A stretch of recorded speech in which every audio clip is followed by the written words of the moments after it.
We are live right now with the Payneless Wholesaling Podcast. I got my man right here, Nick. How you doing, brother? Doing awesome today. How you doing?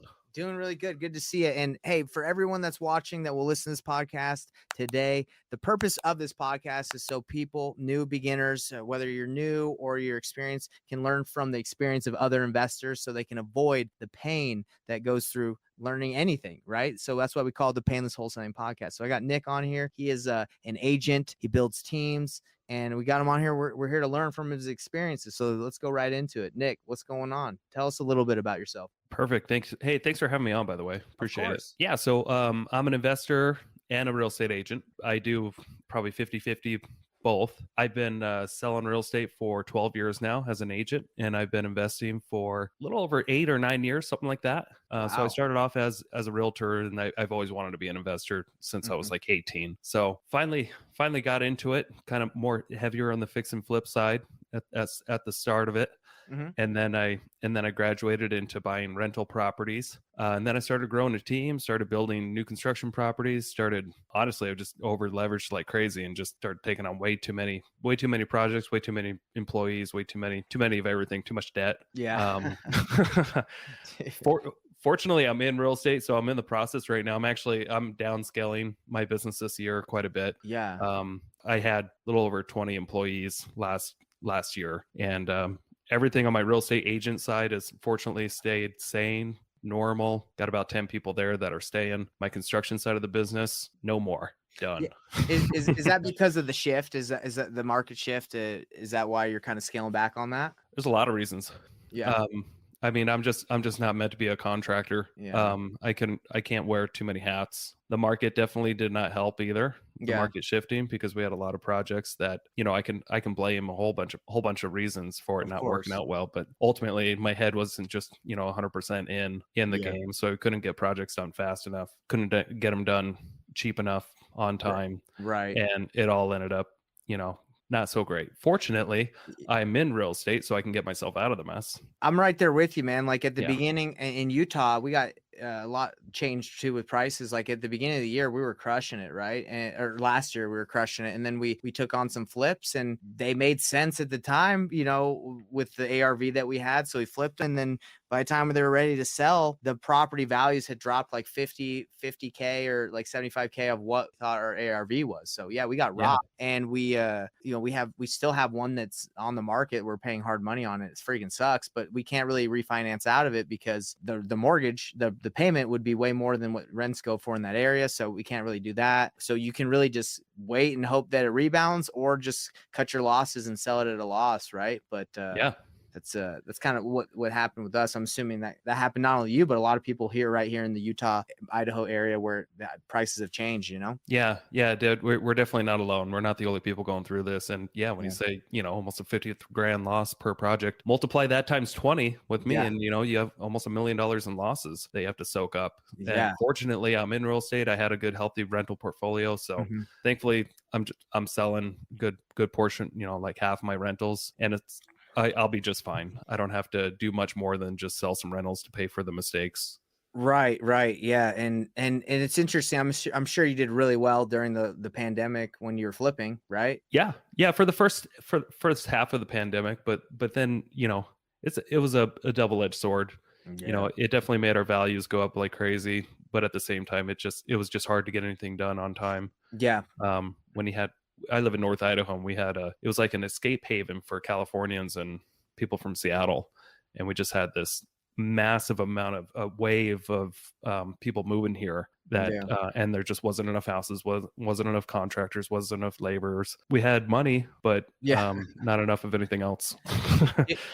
Has that changed up there? Have those Californians and people from Seattle, you said the wave, have they gone back, or what have you seen? Yeah, it's definitely slowed down since the restrictions really loosened up a lot in California and these other states. We haven't seen the panic moving like most people in similar regions for at least 9 months or so. People aren't moving here in a panic anymore. So it's becoming more of just a normal market. It's something I started in I started in the complete opposite, a very bad market, very buyer centric. Yeah. So I'm I do well in normal markets, so I'm excited for what's coming. Gotcha. So tell us about how you got your start in real estate for all the noobs out there, the newbies that we love, because we all started somewhere. So tell us how you got your start. Yeah. So, I mean, I started in different phases. I mean, I started with my interest being in real estate when I was really young, just coming out of high school. I saw my mom make a lot of money on the sale of her house back in the last boom, around 2005-ish, 2005, 2006. She only owned it for about a year. She sold it. She made like 80 grand. And I remember she worked at Disney World at the time as an artist, and she did really well. She was gone 12 hours a day, single mom. Mm-hmm. And I think she made 12 grand that year. Wow. Working 12 hours a day. Didn't make much money, but then, but she made like 80 grand on her house. And at that age, just watching that happen, I was just like, dude, I gotta get into real estate. Right. Like I can't get a job. That just seems like that. Wow. Yeah. So it took a while for me to actually get into the game. I had a lot of jobs, but I always wanted to get into real estate somehow. Gotcha. Okay, so you got in because you saw that example, and you said later you got into investing at like 4 years after you started getting like just listing properties? Is that what you said? Yeah, as a real estate agent. Yeah. So what made you? Was it the confidence that took you from now I feel like I can start investing, or how'd that work? Yeah. So I believe when I was 20 years old, I bought my first house, like a residence, and I knew I wanted to keep that as a rental. And at that time, I was listening to a lot of Robert Kiyosaki, but I was still very, very young, very new. I didn't really know how real estate worked. I didn't understand values. I didn't understand being profitable with a rental. I mean, I was dumb enough to not even understand what the mortgage payment should be and what you should get for rents, and actually look into that a little bit before I buy a property. Right. I was a dumb kid. I'm still pretty dumb, but I've learned a lot since. We all learned. So I bought that house back in 2008. The market was going down, and it took me about a year and a half to get it fixed up as I was living in it to rent it out. And I remember moving out of it and moved back in with my brother temporarily for free as I tried to rent this thing out, and it wouldn't rent for like a year. Oh man. I moved back to I was bouncing back and forth from Florida to Idaho at the time. Yeah. And at this time the market was crashing nationwide. And it was like one of the worst markets was in this town in Florida that I used to live in, around Kissimmee, southern Orlando. Oh, cool. Yeah. That place is super hot now. Yeah. Well, at the time it was the second hardest hit county in the country. Wow. Yeah. As far as pricing and stuff. So I went down there and I started as a real estate agent. While I was going through the courses to become an agent, I started having seizures, and oh man. Yeah, out of nowhere, just started having seizures, and I couldn't work or do anything for a few months. Ended up going basically homeless. Lost a lot of weight because I didn't have any money to eat anything. Really? So I yeah, it was pretty bad. It's a wild story, man. Yeah. I ended up I got a job at Disney World as I had a job just before I started having the seizures as a lifeguard. Okay. A lake patrol boat guy. Then I started having those seizures, and Disney had to, once they found out I had a seizure, they're like, no, you can't have them working on boats, driving boats around. Yo. Right. So when Disney finally brought me back, they brought me to an arcade to work in, and I remember it was just so miserable. I had lost all this weight, didn't have barely any money. I was making like $8 an hour, and I remember just taking out the trash one day at this arcade, and I'm just like, dude, I gotta do something different.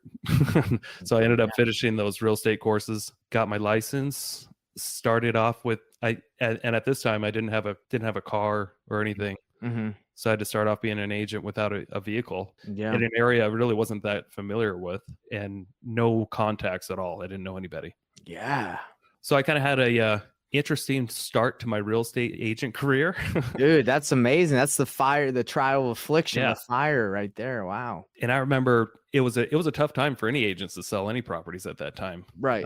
I remember starting with a few agents. You kind of get to know some people as they're going through courses, and they start at the same brokerage you do. And I remember the few agents that I started with, none of them sold one house their first year, and they're all coming in the office almost daily. Yeah. And I sold 14 my first year. Golly. And I'm not like a great salesman or anything, but I was just like desperate. Yeah. Yeah. So you were do you feel like you're outworking them?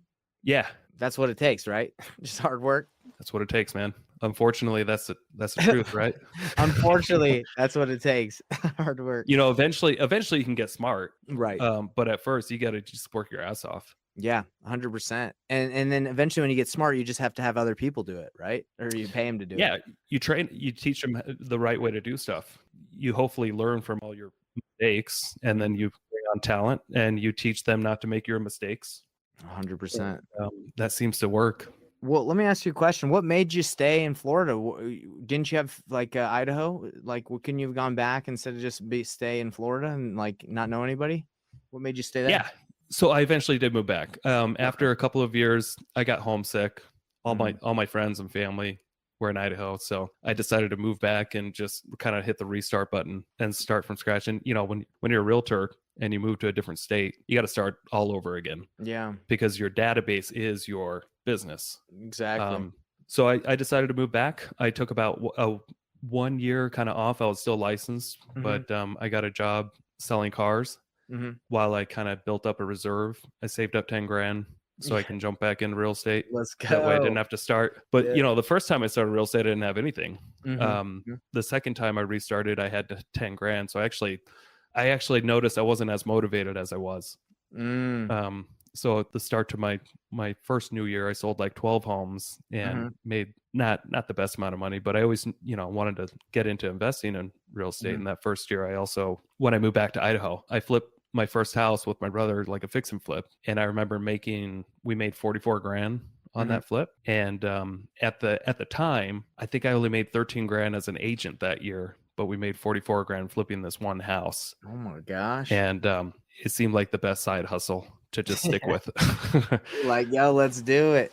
Oh, yeah. Wow. Cool. So that's awesome. So that's how you got started. That's a great story that you overcame all that affliction and you learn from it. I'm just curious, would you trade that if you could go back, would you have gone through that, that hardship in Florida? Or do you feel like I'm just curious, would you avoid that? I definitely wouldn't be where I am today if I didn't go through that. I know that for sure. So it's hard to say. I mean, it was painful. It was really hard, but going through really hard things can make you I just feel like it just makes you tougher and you can handle a lot of bullshit. Yeah. Because you got to have really thick skin to be an investor or a real estate agent. You're going to get disappointed a lot regularly. I mean, it's just something you have to handle. And when you're doing a lot of volume, you're disappointed almost every other hour. Right. with the seller or a buyer or a mortgage company or something happening, title. Things just outside of your control, because there's so many people involved in real estate that are just outside your control. So you just gotta trust the numbers, try to do some decent volume, and just know that things are not going to be perfect, and just accept that, and just push through anyway, and try not to get too excited, try not to get too bummed out. Don't count that money until it's in the account, right? Right. Yeah, exactly. Because you do not have any money until you get paid. Yeah, man. We were doing this deal at the beginning of the year, and I think I was JVing. I was helping one of the students that I help, and they were like getting excited. They're like, "Yeah, the attorney said it's going to close on Friday," and I'm like, "Don't get too excited," because I knew this. I always know not to get too excited, but the seller ended up like now the buyer that we assigned it to is suing the seller because the seller's like not moving out. They're like, "Nah, we ain't gonna move out." So it's just there's always something going on. So, but they didn't even go to the closing table. So it's the buyer that we really wanted the property. He already leased it out or was going to lease it out to someone else that said they were going to take it. So they're like, "Hey, you need to perform. We already did all our due diligence. We're already ready." And the seller's like, "Nah, I don't want to go anymore." It's just, there's always something. There's something that's gosh. Yeah. I remember buying a house once from a seller, and it was about to get foreclosed on by the tax assessor. Right. So we worked out this deal with the sellers, and they moved out that day, and then the next day they moved right back in. Yeah, right. Yeah. Golly. So that's kind of the situation they're getting foreclosed on. So we're like, we're here to help you get out. We're willing to move you. So this is like their best case scenario, right? Before they lose it, but they're in the situation of pre-foreclosure or foreclosure because they don't take action, right? So they're not moving. So that's crazy that they move right back in, though. My gosh. I know. Yeah, that was How'd you handle That's that? what you got. Not the best. No, just kidding. You went in there guns I remember, blazing. we tried at first the method of, hey, let's get our contractors there at night and knock on the door, and didn't work. I think these people were used to people knocking on the door. Of course. We didn't get violent or anything. We just took the proper steps. I just, I think that was the first time I had to do an eviction, so I just went through the eviction steps, and fortunately it didn't have to go all the way to the end because they broke into another unit on that property, and we were able to get them on trespassing, and the cops took them out one morning. My goodness. Yeah. And I don't live in a bad area, by the way. I just happen to buy the worst house in the city. Can you believe that like the cops can't kick someone out of a house that they don't own? Like, and you have to evict them, like, or even with squatters, right? Like, I was in California, I bought a property, and they like were having trouble getting the people out because of squatters' rights. It's like, yo, this person is staying in a house they don't own. Like, how's this not just super easy? Just take them out. Yeah. And I live in I live in a landlord friendly state, right? But still, it's interesting. Like, trespassing is, it's all about perspective, I guess. Yeah, it is for sure. You see, I was knocking doors today because I was teaching people how to get deals with no marketing spend.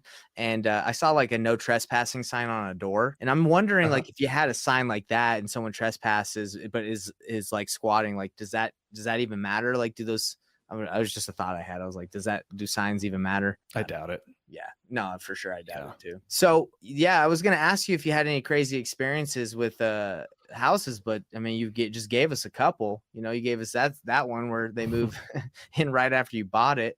So tell the audience what you do now and what we can learn from you, what you're up to at this moment. Yeah. So kind of going back to that, like that first house flip. I remember, but my brother and I got super excited, starting this new house flipping career or side hustle. And I went to a meetup group in Spokane, Washington. And I live in North Idaho. We didn't have any meetup groups in North Idaho at the time that I knew of. And I just thought it was so cool to meet up with investors like on a regular basis. But this group that was like the closest one to us, it just kind of felt really salesy, not as much networking as I thought. I felt like at the time I was in no position to start my own, but I just threw the idea out there to my broker at the time, Marie Pickford. She's passed away since, but thank you, Marie, for that. Rest in peace, Marie. Yeah. So she said I should just start my own here. And I did that. And so consistently, this was 8 years ago this month, actually. Wow. And you still got it going on? Yeah. So we actually do 3 a month now.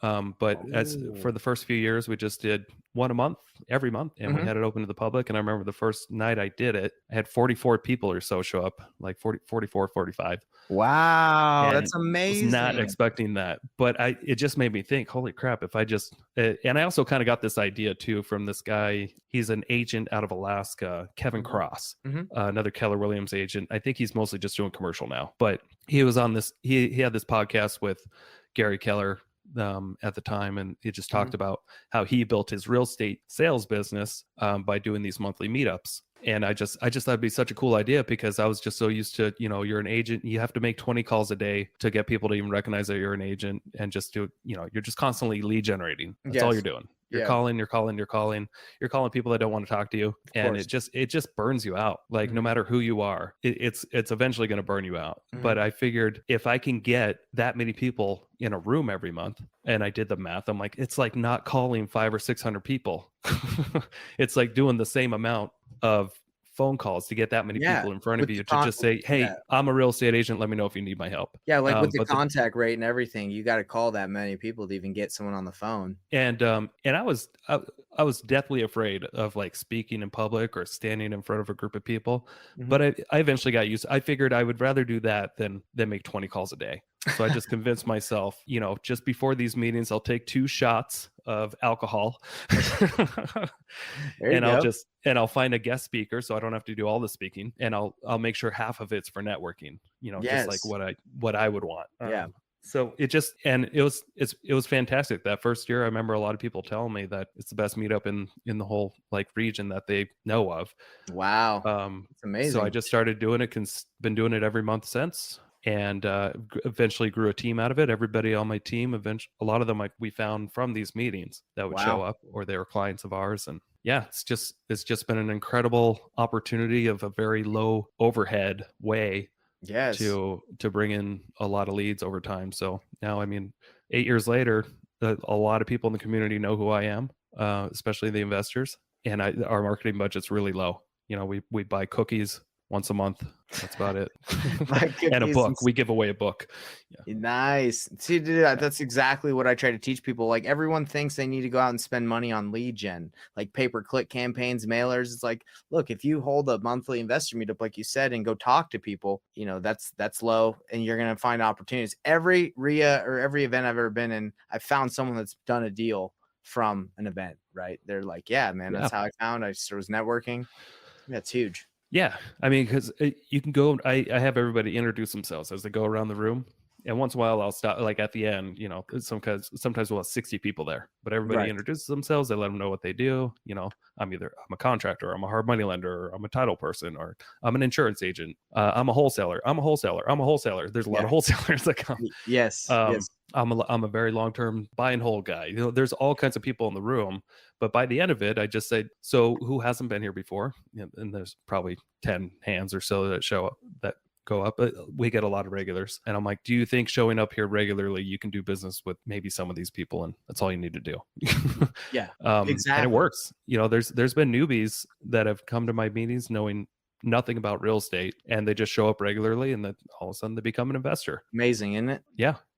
It's just awesome. It's consistency. That's all it is. Yes, exactly. That's what I tell people when in my course, or what I teach people to get started. It's like, you just need to show up to some meetings consistently, you know, and because everybody there that's experienced wants you to go find deals for them. So they'll tell you what to go find or what to do. It's pretty simple.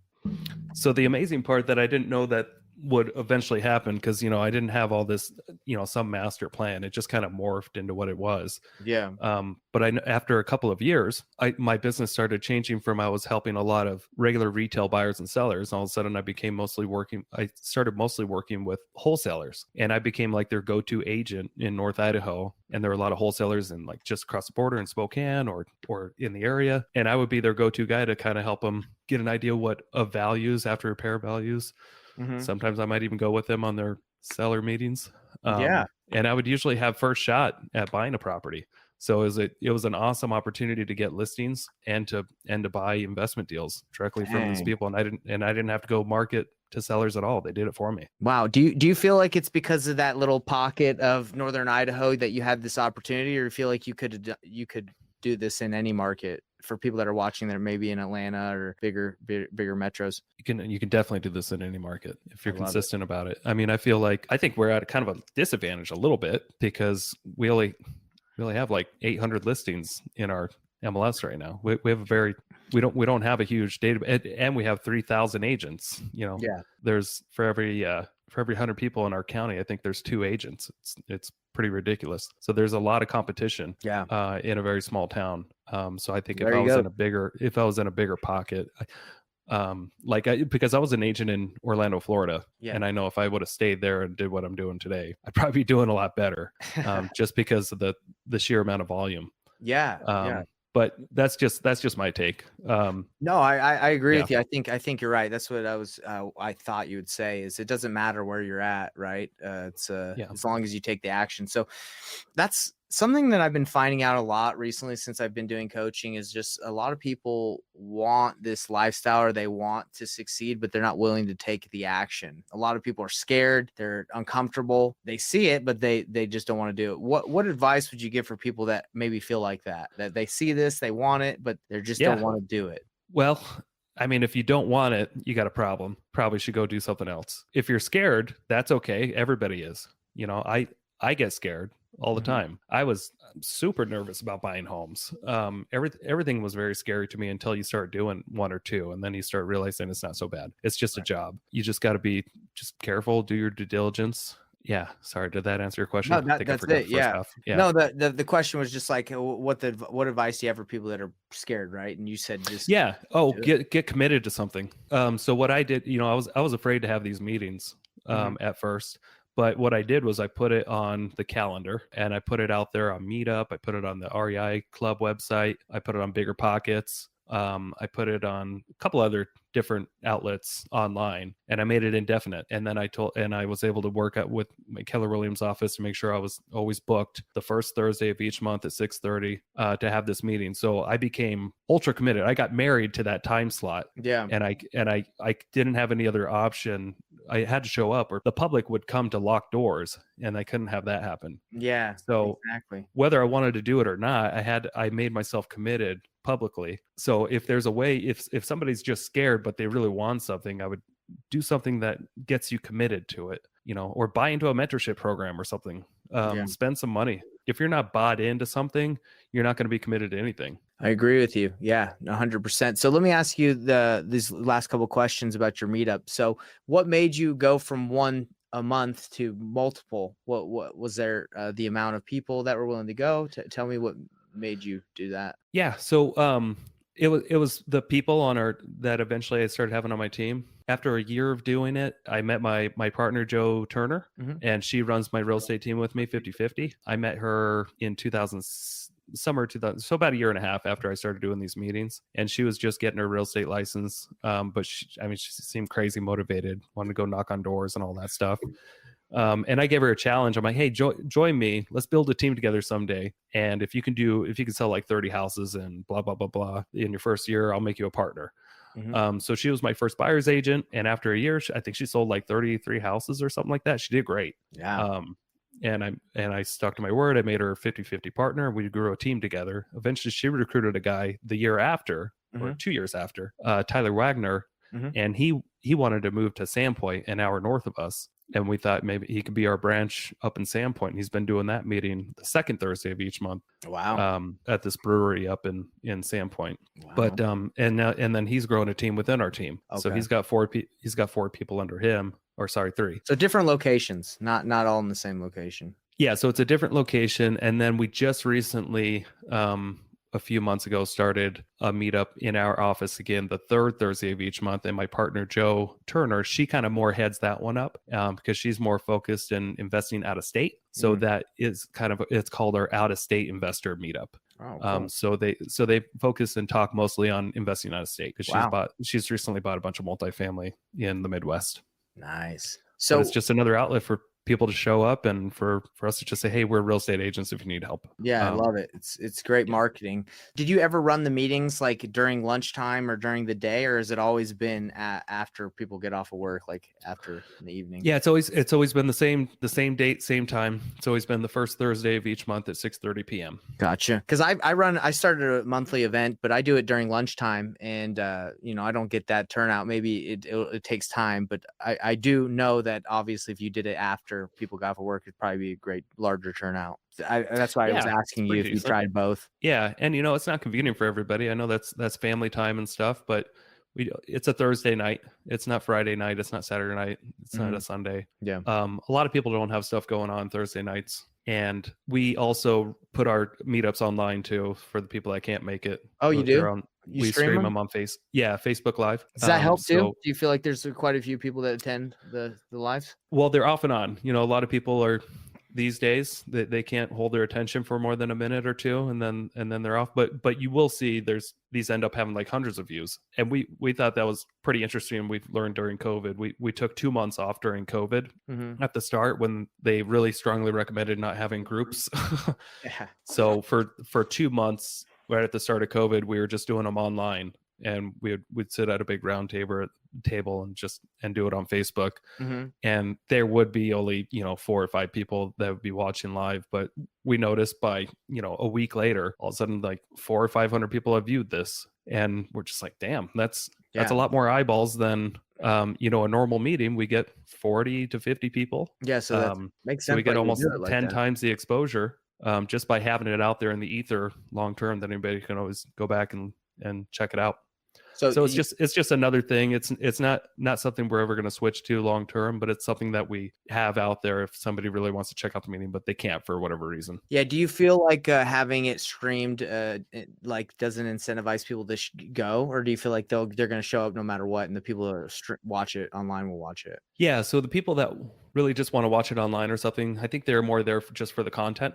Okay. They're there to learn something, to hear from the guest speaker or look at my market updates. And I think that's perfect. They don't have to come. But I think the majority of the people that want to come, they want to come because they want to network. And it's a networking event. And you're only going to do it efficiently if you're there face to face with another person and you can shake hands and hand your business card to them. And for sure. And work that out.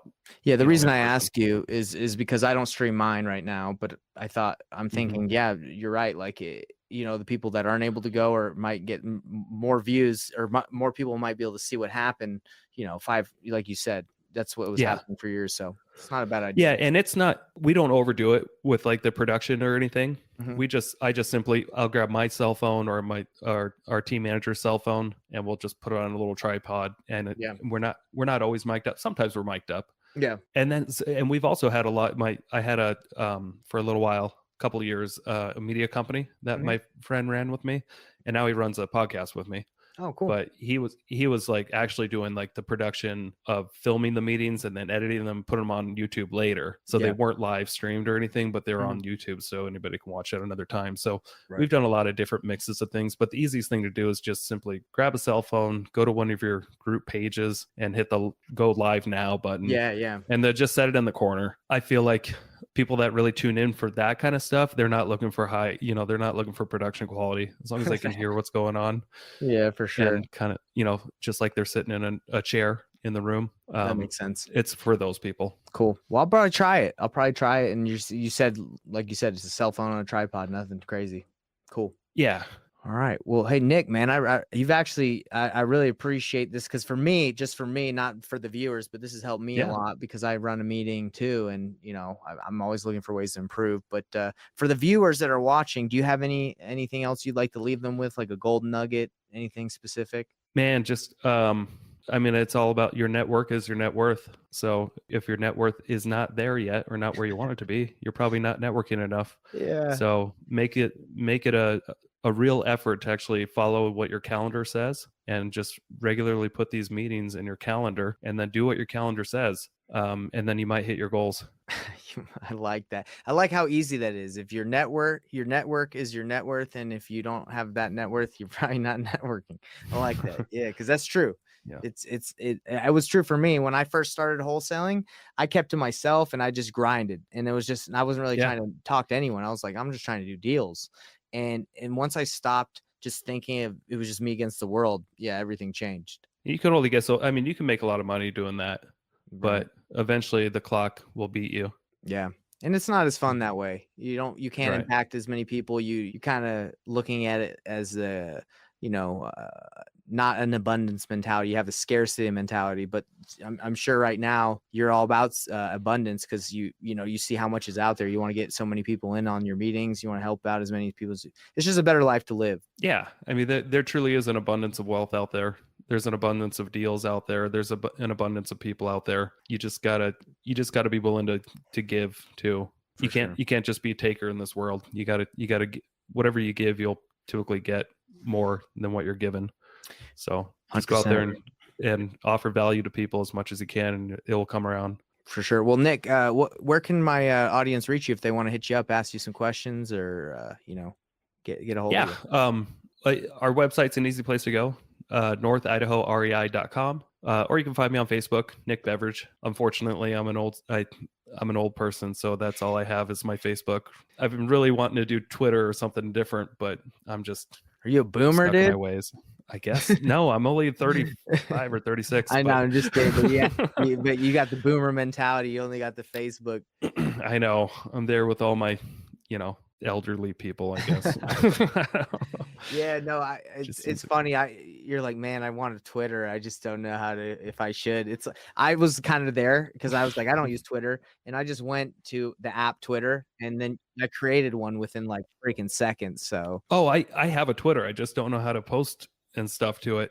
I mean, Oh, I'm is sure that I can right? figure it out. It's just another thing. Like, man, I know I should be a lot more active on socials. YouTube, I guess, is one of them. Yeah, yeah. We put a lot of stuff on YouTube. There you go. But You just remember that one. You're like, oh yeah. yeah, YouTube. Yeah, I'm a YouTube, Facebook kind of guy. Yeah, like it. One of these days, I hope to have like a media person that will handle it all for me, so I don't have to personally do it. Yeah, it is kind of stressful to post all the time. Yeah, a lot of work. It's a lot of work. Well, you just get sucked in. I'm the kind of guy that like I'll get sucked into like looking at comments. Anytime I post anything, I just want to see what people are saying. Yeah, man. And if I had like 10 platforms, I don't think I'd get any work done because I'm just I'm an insecure person and I got to go see what people are saying about me. Dude, I'm a huge YouTube guy where I immediately see a video that I'm like I think is entertaining and I'll just go right into reading the comments. I'm like, what do people have to say about this? Yeah, exactly. There's some people that just say some ridiculous stuff. Some of it's hilarious, but yeah, cool. Well, Nick, again, privileged to have you on here. I look forward to connecting more. Apologies in the beginning. I was like brain was scrambled, and let me tell you why my brain was a little scrambled in the beginning. So I woke up. I'm doing this 30-day challenge. I don't know if I told you about it. No. What's that all about? Yeah, so I'm going to a brand new market and with no money and no existing experience in that market. I'm showing people start to finish how to get a deal in less than 30 days. So I started the day off. I went and knocked doors because I was showing people how to do it live. So right after I knocked doors, I showed people how to make offers to agents. So I did that for an hour, and then I did another call. So I'm doing a lot of like showing people how to take action. So by the time it was time for us to call, my brain's just like scramble. It's all that action. Yeah, I've been taking all that, so it's a lot. But go eat a protein bar and you'll feel better. That's what I need. I haven't eaten yet, so that's what I need to eat. But thanks, Nick, again, and no problem. We'll stay in touch. All right. All right. Have a good one. Thanks. Later. Bye.